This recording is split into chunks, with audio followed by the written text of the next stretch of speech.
Let me show you what's going on here. We're going to pull this story from TMZ. We're going to get into danger zone territory on YouTube, but we need to talk about this.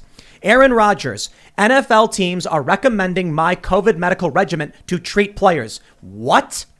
Aaron Rodgers, who famously took ivermectin and a concoction of other drugs to fight COVID, says he's 100% sure NFL teams are recommending his same medical regimen to players to get over the virus. The Packers superstar made the claim Tuesday on the Pat McAfee show, insisting that he knows for a fact teams believe his method of staving off coronavirus can work. I do know behind the scenes, this is 100% true. There are many teams who are recommending a lot of the same treatments that I got for their players. As we reported, Rodgers said after he contracted coronavirus in November that he used a combination of drugs similar to Joe Rogan to recover from the virus quickly. I'm going to tell you this, and we always say it. I don't care for Aaron Rodgers' medical advice. I do find his opinions on how he was treated interesting. Now, if I'm going to take action, it's not going to be because Joe Rogan told me to ingest something. In fact, when Joe Rogan said, take it seriously and try calling this, find another doctor, I said, I'll take it seriously because I don't want to end up in a hospital or something like that. And I found a doctor who said monoclonal antibodies. I said, I know that is an EUA authorized treatment. It's the Regeneron treatment. I know Trump got it. Okay, let's do it. They gave it to us. They also said they wanted to take us a bunch of other drugs, including ivermectin, to which I said, I don't think I need it because the monoclonal antibodies, in my view, worked within 12 hours. I was feeling better. I was feeling like I was recovering. Everything, like the pain was gone. It was incredible. And I said, why should I take this? And they said, your doctor, have prescribed you a series of medications and you need to take what I prescribe. And I said, fine. The problem is when people in the NFL are getting that same prescription from doctors, but regular people are being told not to follow their own doctor's orders because of YouTube, because of CNN, because of Don Lemon. We're going to have very serious problems in this country because I will say your doctor should be the person prescribing this to you. And then you look at what they're talking about. Didn't Joe Rogan also say that Congress got similar treatment? Something is wrong when we can't have a conversation about what this is, when doctors are prescribing it, when high-profile institutions are reportedly prescribing it, but you're banned for bringing it up. Yep. And they're getting better, and everyone else is told to go home. We haven't even prioritized early treatment, and secretly, the NFL, so no one finds out, according to Aaron Rodgers, is doing the treatments that the mainstream media, the establishment, the politicians are telling you not to take. And they're not doctors. Exactly. The problem I have, and I've tweeted about this a lot, is that these people are like, oh, I drove into a parking lot and someone just gave me a shot. And I'm like, did your doctor advise you to do? Did you go and talk to a doctor, talk about, look. Allergies, maybe? Allergies, yep. Guillain-Barré syndrome. I know it's incredibly rare, but I'm wondering if what we're getting in the VAERS reports could be attributed to people who aren't getting proper advice from medical professionals. So at the same time, at YouTube and all these other platforms are like, we don't want medical misinformation. I'm like, didn't stop Fauci. But Fauci is the authority, so he's allowed to be wrong and then correct himself later. No, this is a ridiculous game. It's an absolutely ridiculous game. My recommendation is to always talk to a doctor, get a second opinion. We're not medical experts. Neither is YouTube. Neither is Aaron Rodgers. Neither is the NFL, but neither is Don Lemon. So when you hear these things are being prescribed by doctors, we need to be able to have conversations about what that means. Yeah, I'm just pissed about this, man. The viewpoint for health in the East, for example, would be, say that you have a business and you have payroll, right? You don't get to the point where you're in cash flow deficits. You don't get to the point where you're behind on paying your staff. You want to have this big cash reserve where you're ahead of the game and you have such a big cash reserve that if you lose a little bit of cash, it doesn't hurt your business. So the Eastern philosophy of health is that you get so far ahead in your health that if you take a little knock, it's not going to impact you the same way that if you're behind. So the Western view is more reactive. The Eastern view is more proactive. But even me, I've had a great run of 10 years without having any problems. I'll never make a video on that. No way. And you think people like LeBron James and Tom Brady who know this, you think that they're not aware of it? And they have to make a decision. Do I want to speak up? LeBron kind of had his little Spider-Man meme where that's his way of getting it out. Tom's just mad about that. Yeah. Tom's just like, oh yeah, I did it. I mean, so the point being is like, imagine a system where somebody as famous and powerful as LeBron James or Tom Brady might even feel uncomfortable to give their actual opinion about these things. Somebody like Aaron Rodgers, he just kind of old school. He's like, well, like he doesn't even know what's going on. So he just speaking like old school. He doesn't even know the change in culture that's happened. And people like Aaron Rodgers that are more and more old school, there's going to be less and less of them as time goes on unless things change. Yeah, the establishment treatment for this is the vaccine. We also have to understand that... not treatment, a preventative. Yeah, the establishment's answer to all of this is the vaccine, right? It's their bottom line. There's vaccine mandates within the NFL, within the NBA, which also should be sparking a lot of questions. Like, okay, they're all vaccinated. What's really going on here when they're still getting sick here and they're professional athletes in the top of their health? That should be a question that we should at least be able to kind of even talk about or conceive. I'll say, I want to make sure I say this too. Look, Aaron Rodgers could be wrong. I'm not going to pretend that just because he said something is definitive. We would need to do some fact checking and get some confirmation. It's very difficult. I would also like to bring up, though, we just broke a record in the United States for a 24-hour period of COVID cases being reported. New York City, overwhelming. And we've had people, guests on the show from New York, tell us, like, yeah, everybody they know, they got it, and it was bad. And so, I don't know. I'm not a doctor. I'm not a scientist. Don't work for Pfizer. But I do have some questions about what's happening with the majority of New Yorkers who are vaccinated but still getting sick. That can't be a breakthrough case anymore, can it? Could it just be that the vaccine isn't stopping the variants at all?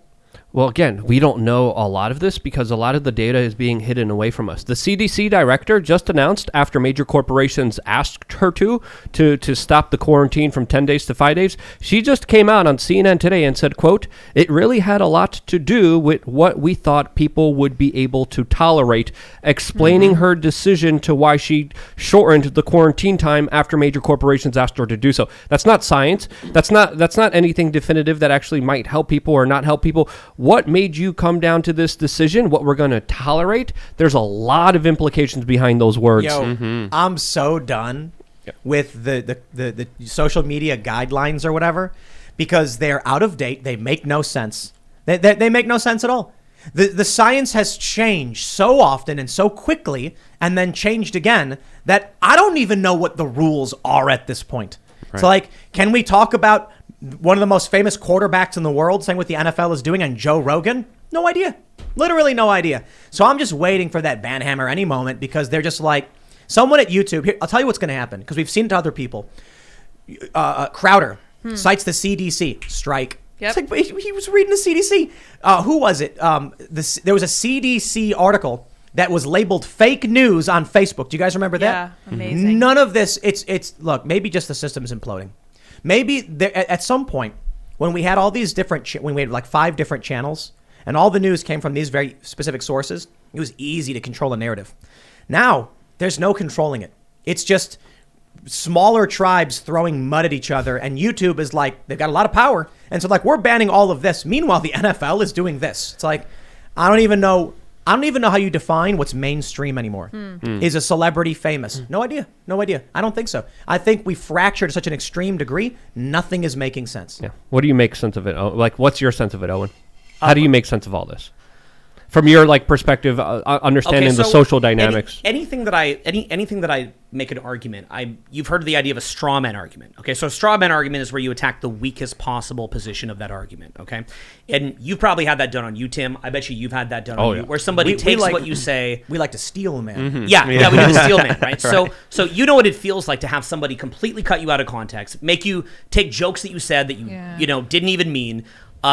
Turn you into a cartoon character. I mean, look what's happened to Alex. You mentioned Alex Jones before, who I learned about from your show, and it's like, look at what's been done to him. It's completely insane, and it doesn't mean he's perfect all the time, but look at how they cut him out of context. They cut people out of context. So what I do is I try to do the courtesy of somebody who I disagree with. I try to do the steel man argument for what they're doing. So if you look at something like censorship, I ask myself, okay, what is the steel man argument for that much of a violation of the First Amendment? Like, but it's not doing them a courtesy. It's for you. Agreed. If everyone listening, if you want to truly win an argument, you must argue against their strongest position. Yes. It's easy to try and argue against the weak position, but it also makes you look weak. Like, I don't know if you guys saw that video of Madison Cawthorn punching the tree. You see that one? I think it's Madison Cawthorn. Like the left likes playing it all the time. It shows him punching a tree that's rotted out, and I'm like, you guys don't look strong for making fun of a dude making fun of this dude. You know what I mean? You're going after possibly the weakest possible thing. It has nothing to do with his political arguments. It does not make it look like they have anything substantive to say because they're making fun of a video of him punching a tree. I'm like, what does that tree have to do with my taxes? Okay, so what is the strongest possible version, for example, with what's happened in 2020, of the need to censor? So they would say things like misinformation. So what if somebody who's very, very charismatic, right? Human beings do respond to charisma. We respond to who's the most certain of themselves, right?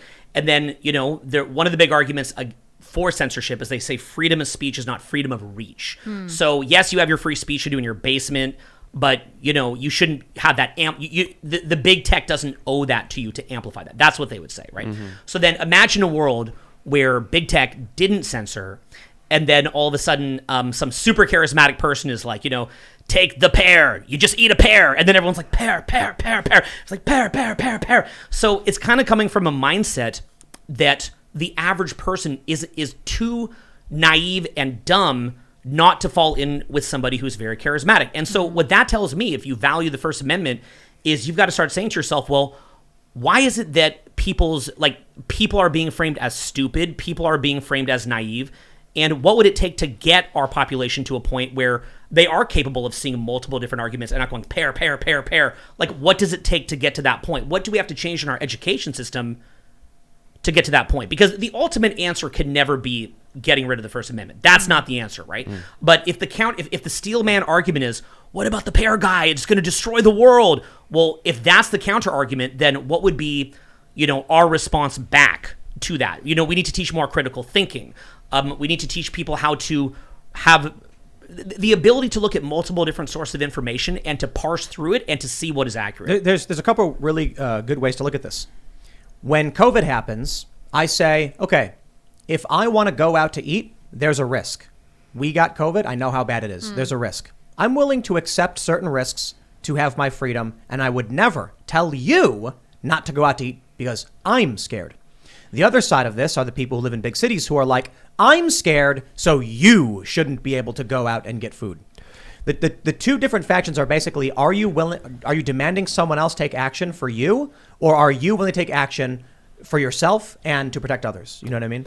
Yeah, it's what I'll be on the street. So I live in Hollywood, right, in Los Angeles, and I'll be on the street, and if I don't have a mask on, you'll hear people shrieking out the window like, "Put on your mask!" And you can almost tell it's somebody who's never had status before, and they finally have the ability. Like they've always wished, like that day is coming when I'm going to get to yell at people and put them in their place, right? You could almost feel it in their nervous system that they're not used to being able to do that, and they finally get to run up on you and say, "Put that on right now!" And they haven't done the research. They don't have, their opinion is not based on any real critical thinking, but they've just got that big moment, just to make a problem and so on and so forth. And the thing that it did to me living in LA was that it alienated me from Los Angeles in a great way, because being around so many people that don't have critical thinking and that just kind of go along with that, I found it to be terrifying.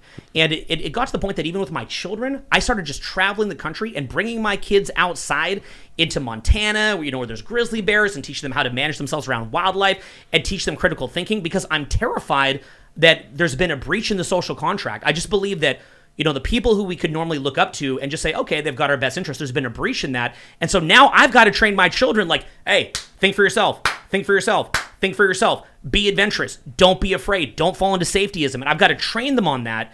And I also think that when you start using collective action for things that are maybe a little heavy-handed and overreach, what it does is it takes future situations that we might need collective action, like in that movie Don't Look Up. We may need collective action, right. But if you're going to be the boy who cries wolf about any little thing, then someday when we need collective action, we're not going to trust them. And so that's creating just this total cluster of problems. That point is actually made in the film. What I really liked about Don't Look Up is, as much as I felt it was very lefty perspective, is that they didn't.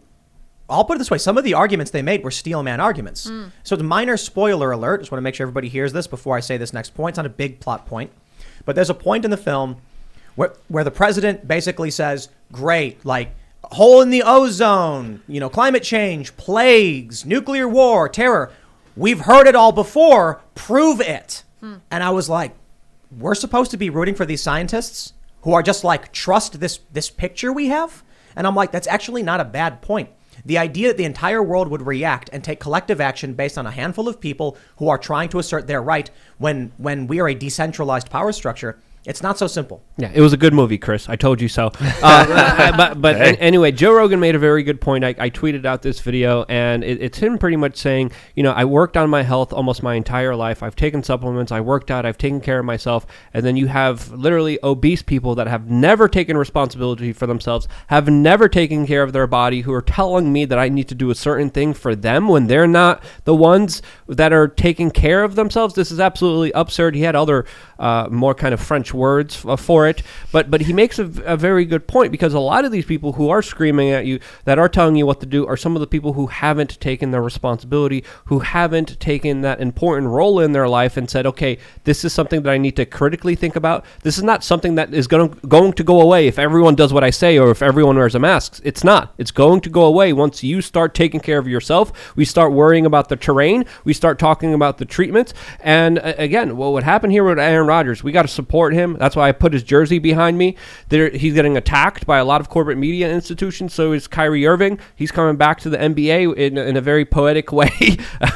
But there's so many of these individuals. They deserve our support because they're actually speaking out against these larger truths when a lot of people are afraid to do so, or they're just screaming just nonsense, muffled nonsense behind their masks. I have a question.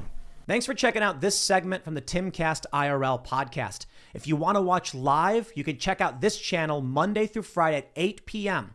Now, don't forget to smash that like button, subscribe to this channel, and if you want more unfiltered and uncensored content with all of these guests, go to timcast.com and become a member.